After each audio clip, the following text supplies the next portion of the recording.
বাড়ির উদ্দেশ্যে।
কংসাবতী নদীর ওপর এই ব্রিজটি পেরিয়ে আমরা পশ্চিম মেদিনীপুর থেকে ঝাড়গ্রাম জেলায় প্রবেশ করলাম। নিচ দিয়ে বয়ে চলেছে কংসাবতী বা কাঁসাই নদী।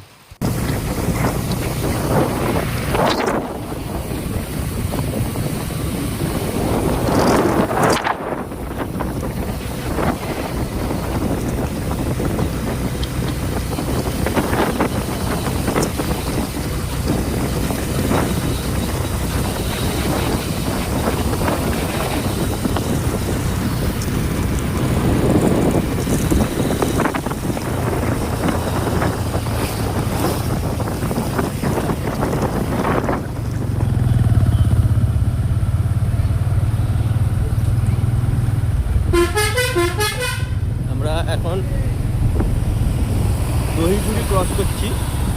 তো এখন দহিজুড়ি বাজারে এখান থেকে আর মোটামুটি ওই 30 কিলোমিটার মতো রয়েছে আমাদের ডেস্টিনেশন বেলঘড়া।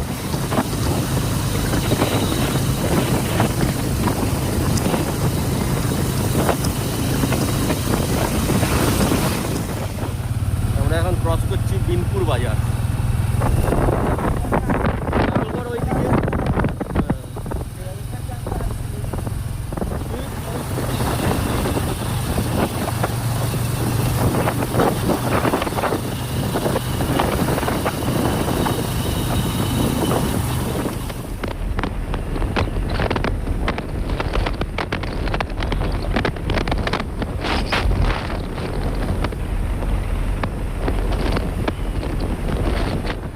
আমাদের বাইক রাইডে আমরা এখন এসে পৌঁছেছি শিলদায়। তো শিলদায় ব্রেকফাস্ট হবে, তাই তো? হ্যাঁ, এবং অলরেডি আমার কিন্তু সকাল থেকে 105 কিলোমিটার হয়ে গেছে। এখন এখান থেকে আমরা যাব কাংড়াঝোড় যেতে যেতে কিছু সাইড সিন করবো, চিলে কেবি আছে। তারপরে আমরা সেখান থেকে লালজল কেভ যাব। লালজল কেভ হয়ে আমরা একটা রিংয়ের মতো ঘুরবো, সাইড সিন করবো, ঠিক আছে? তো আজকে সারাদিন চলবে, মোটামুটি রাত 9টা অবধি। তো তো এখন একদম শিলদা বাজারে, শিলদা হসপিটালের উল্টো দিকে এই দোকানটায় আমরা ব্রেকফাস্টটা করব। মূলত এখানে ওই চপ, মুড়ি, ঘুগনি এইগুলোই পাওয়া যায়।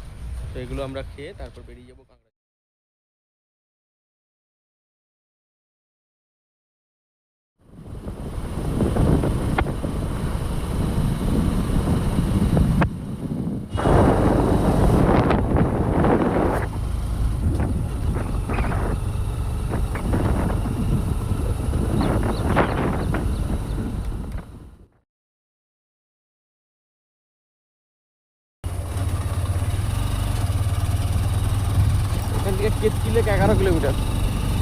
কেতকি। কেতকি হয়ে ভিতর থেকে কাঁকড়াঝোড় বেরিয়ে যাবো। রাস্তা আছে পুরো। রাস্তা একটু খারাপ হতে আছে।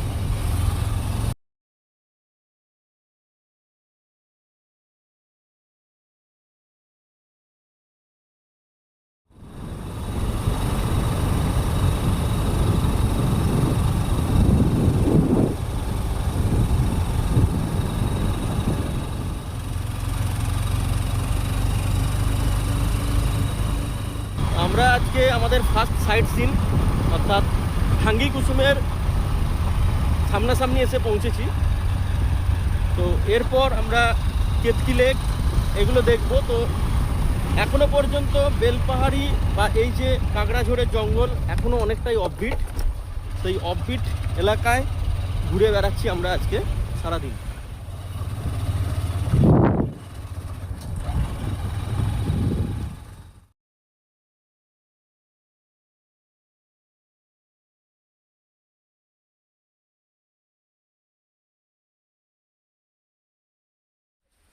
এরকম মানে অফ রুট দিয়ে যাওয়া ঢাঙ্গি কুসুম। আমরা একটা ভিডিও করবো, সেলফি ক্যামেরা। জাস্ট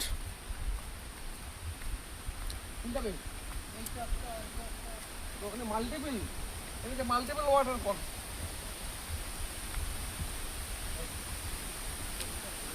আরো সামনে যেতে হবে।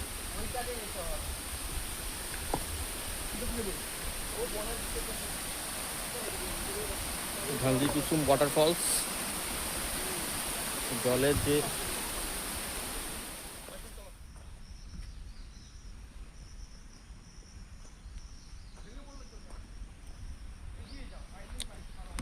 তো ঢাঙ্গি কুসুম থেকে মানে যাওয়ার পথে এরকম একটা শিব মন্দির এবং তারপরে এইরকম পুরো রাস্তা, পুরোটা অফ রুট, হেঁটেই আসতে হবে।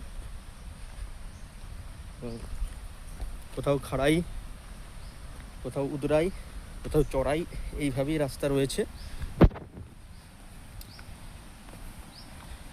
জলের যে গর্জন সেটা কিন্তু শোনা যাচ্ছে। চলাম ঢাঙ্গি কুসুম ওয়াটারফলসের সামনে, যে বিপুল জলরাশি, জাস্ট অসম অসম।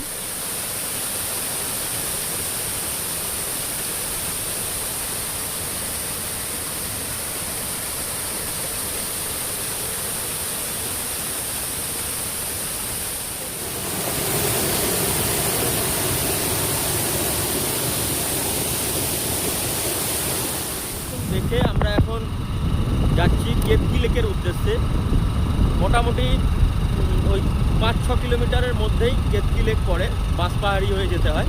তো আমরা এখন রয়েছি বাঁশপাহাড়িতে, কেতকি লেকের উদ্দেশ্যে আমরা এখন যাচ্ছি।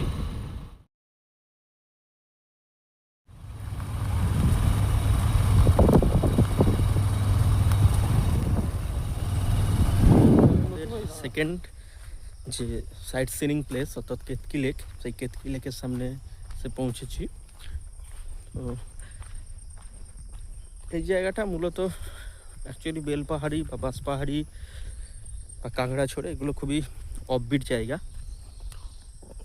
যারা বাইকে আসতে চান তাদের পক্ষে তো খুবই ভালো, বা না হলে প্রাইভেট কারে করে আসতে হয়, কারণ এখানে সেই রকম ট্রান্সপোর্টেশন সিস্টেম কিন্তু নেই। তো একদম ওয়েস্ট বেঙ্গল আর ঝাড়খণ্ডের বর্ডার বলা যেতে পারে তো এই এলাকাটা। তো এটা মূলত একটা ন্যাচারাল লেক, কেতকি লেক। পুরো চারপাশটা মনোরম পরিবেশ, মূলত পিকনিকের জন্য আইডিয়াল কিন্তু প্লেস এই কেতকি লেক।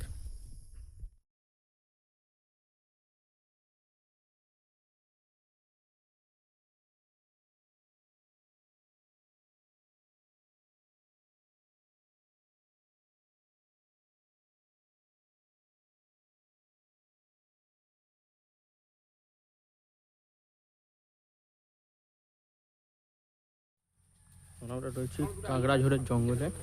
তো এখানে রয়েছে গভর্নমেন্ট যে গেস্ট হাউসটা রয়েছে, সিআরপিএফ ক্যাম্প সামনে। তো আর মূলত এই জায়গাটা পুরো মানে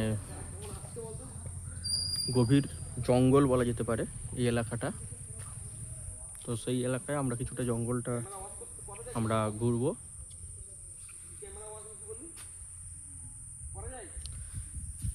জঙ্গলটা শুরু হয়েছে পাঁচটা থেকে, তো উপরে রয়েছে গভীর জঙ্গল, যত গভীরে ঢোকা যাবে তত।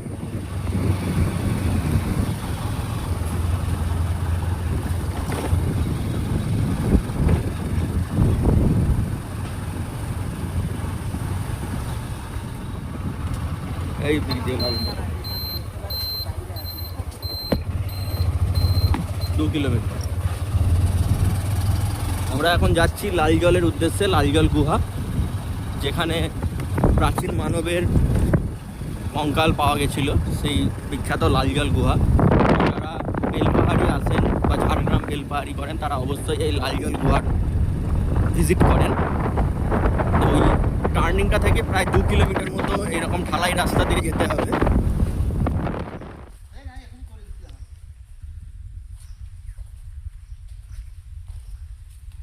কোথা থেকে এসেছিস তুই? আমরা মেদিনীপুর।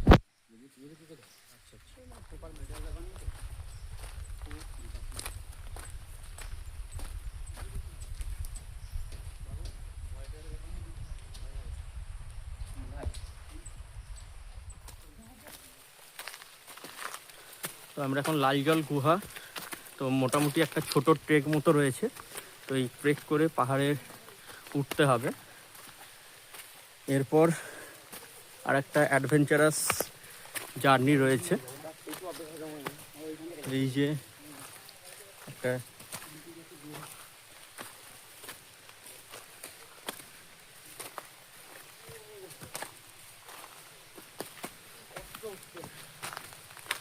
একটাই বেশ খাড়াই রয়েছে।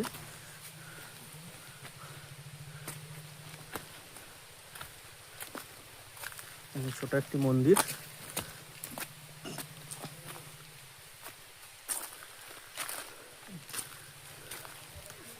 তো ন্যাচারাল, এটা কিন্তু আর্টিফিশিয়াল নয়, ন্যাচারালি।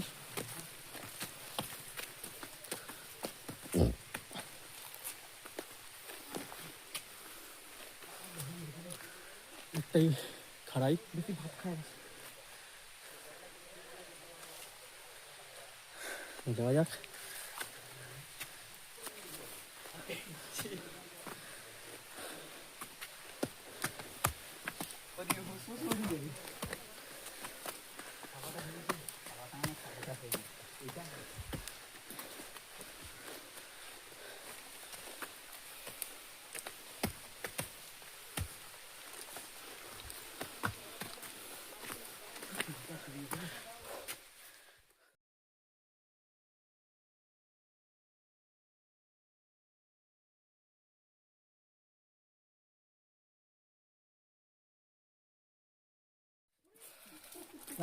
জয় ভোলে বাবা জয়।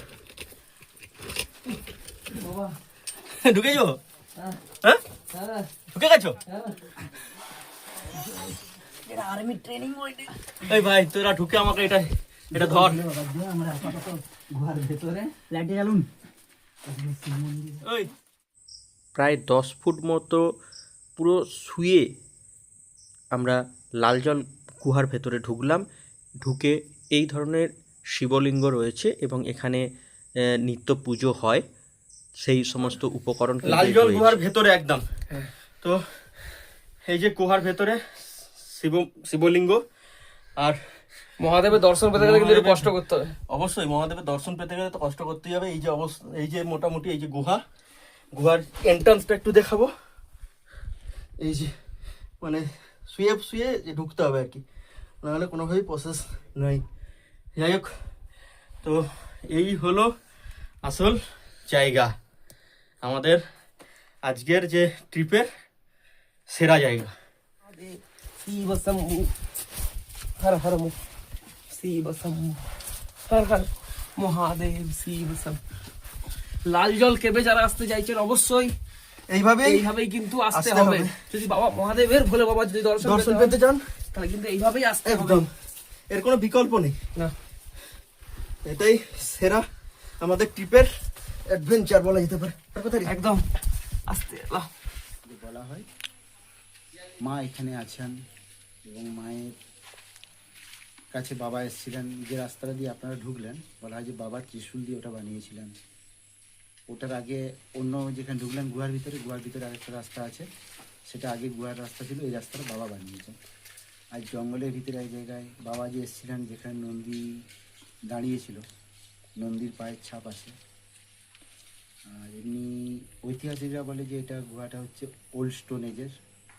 এখানে কিছু পাথরের অস্ত্র পাওয়া গেছিলো, পাথরের কুঠার, পাথরের বর্ষা, পাথরের বল্লম, ঠিক আছে, তীরের ফলা, অনেক কিছু পাথরের পাওয়া গেছিলো।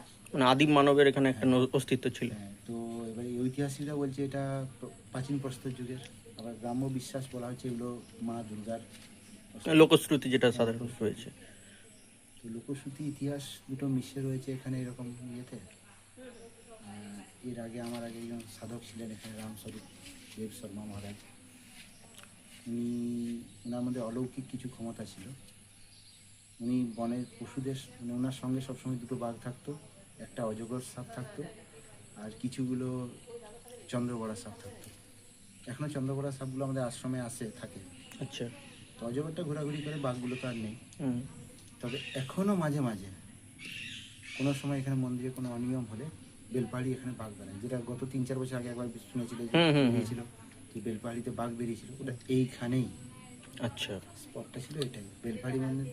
ঠিক, তো এখানেও গ্রামের লোকের বিশ্বাস যে মায়ের পূজায় কোনো হুঁত হলে এখানে বাঘ আসে। কিন্তু ঐতিহাসিক মানে এমনি ফরেস্ট ডিপার্টমেন্ট বা এদের কথা অনুযায়ী এই পশ্চিমবঙ্গের এই অঞ্চলে গেলে দূর কোনো বাঘ নেই, কিন্তু তবুও এখানে বাঘ পাওয়া যায়। কীভাবে পাওয়া যায় ওটা কারোই জানা নেই, এর কোনো যুক্তিযোগ্য ব্যাখ্যা নেই। না। বাঘ ধরাও চেষ্টা হয়েছিল, বাঘের অনেক ফুটেজও পাওয়া গেছিল, কিন্তু লাস্ট তক বাঘকে খুঁজে পাওয়া যায় না। এরকম হচ্ছে এখানকার। আপনি এখানে মানে এটা আপনাদেরই আশ্রমের, আপনার নাম? কৌস্তব।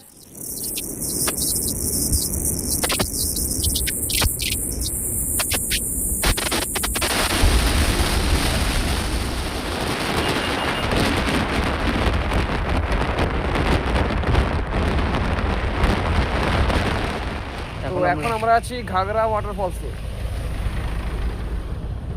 তো ঘাগরা ওয়াটারফলসে ন্যাচারাল জলে কিন্তু সবাই স্নান করে, আর তো আমরা সেরকমই স্নান করতে বেরিয়েছি। তো সবাই মোটামুটি, হ্যাঁ, এখন জল কতটা রয়েছে, বর্ষাকাল জল বেশি থাকার কথা। তো দেখা যাক কি হয়, গিয়েই দেখা যাবে।